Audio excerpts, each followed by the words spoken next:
In March 1959, on the land occupied by ivory snow and perilous peaks, the political and spiritual leader of Tibet, the Dalai Lama, fled across the Himalayas to India in a flurry.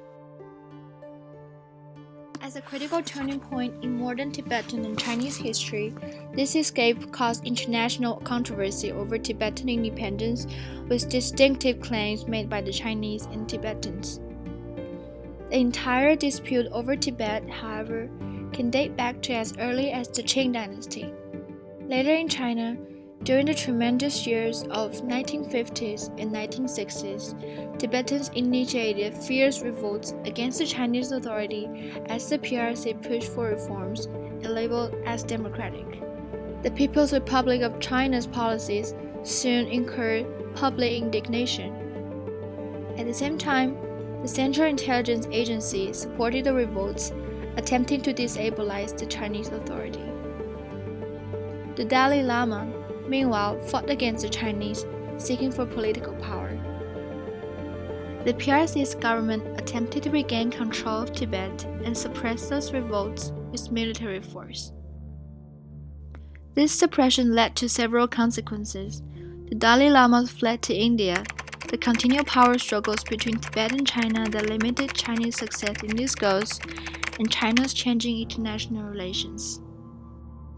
The Chinese Communist Party gained advantage during the Civil War and soon established the People's Republic of China in October 1949, chasing the Kuomintang government out of mainland to Taiwan. The party garners farmer support by claiming to defeat the rich landowners and redistribute the land to the poor farmers by those reforms. In response, the Tibetan National Assembly in Chengdu held a number of meetings to eradicate this growing threat of Communist Party.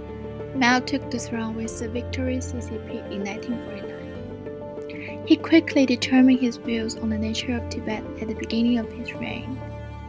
The Dalai Lama sent a request to the U.S. to seek international aid, but got rejected by the U.S. government. The Chinese government battled with the Tibetans in Chengdu, Tibet's third largest city, and entered Tibetan territory in October 1950 after failing to convince the Dalai Lama of the peaceful liberation of Lhasa. The Dalai Lama moved his residence from Lhasa to somewhere near the Indian border, again seeking international help from the United States. He moved back to Tibet and lived under the new liberated Tibet in September of 1951 when he received pressure from the Chinese and no positive feedback from the U.S. Soon after the army took over Chambo, the 17-point agreement signed in May 1951 marked the first time for recognized Chinese control over Tibet. The Communist Party negotiated with the Tibetans several times. However, its promises, using equality as a camouflage, served only as a temporary tactic to appease Tibetans' grievances, for they soon overthrew their promises in the later years. This agreement indeed improved the relationship between the Chinese and Tibetans for a short amount of time. In 1954, Chinese authorities in Beijing formally invited the Dalai Lama's government for a visit. The scale of the visit was truly remarkable in Tibetan history, for more than 400 Tibetan officials and servers joined this visit to Beijing. The Dalai Lama received sincere and passionate attitudes from Mao. Gladly, he accepted Chinese democratic reforms and tried to build friendly relationship with the Chinese government. Although the Chinese relationship with Tibet government ameliorated after the meeting in Beijing, the position of Panchen Lama, another Tibetan leader, and overall reform strategies still aroused tensions within the Communist Party. The Dalai Lama dissented from the party's view, however, and chose to support Mao's policy.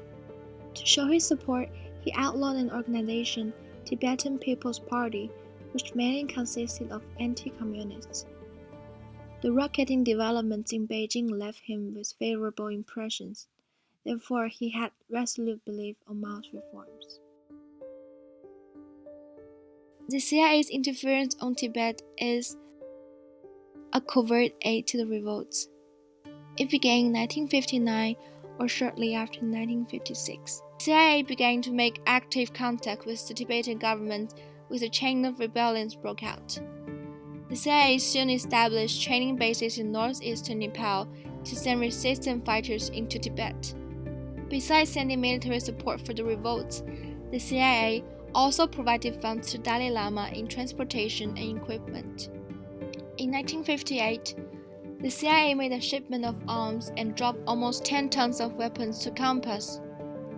Later in 1959, the CIA secretly trained troops to accompany the Dalai Lama in his exile.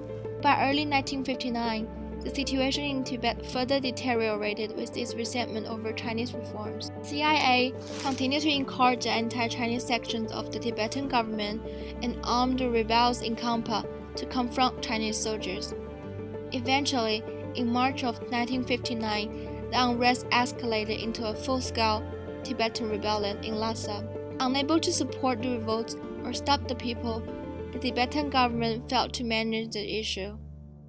Waves of dissenters joined the uprising and protested from independence with inflamed anger.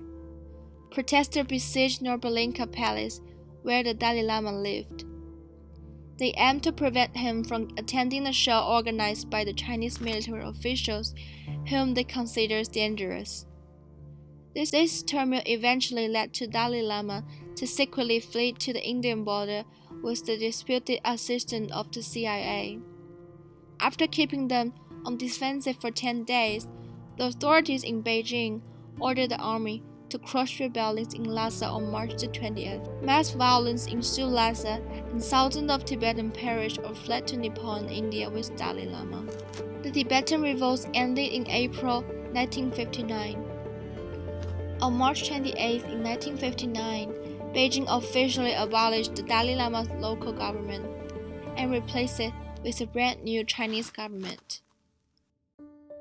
By defining autonomy, the Chinese government annexed Tibet into another 55 national minorities in PRC's constitution. The Communist Party added many new administrative systems and departments to the government, and in this way, they quickly initiated secure and direct rule over Tibet.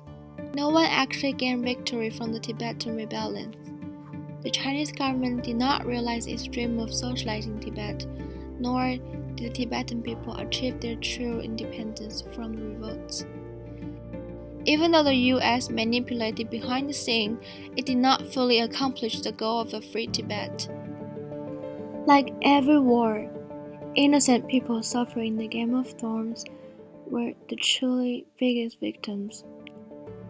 Hard to determine whether if there was an absolute moral clarity on either side, but the best resolution for Tibet will always be achieved through peace.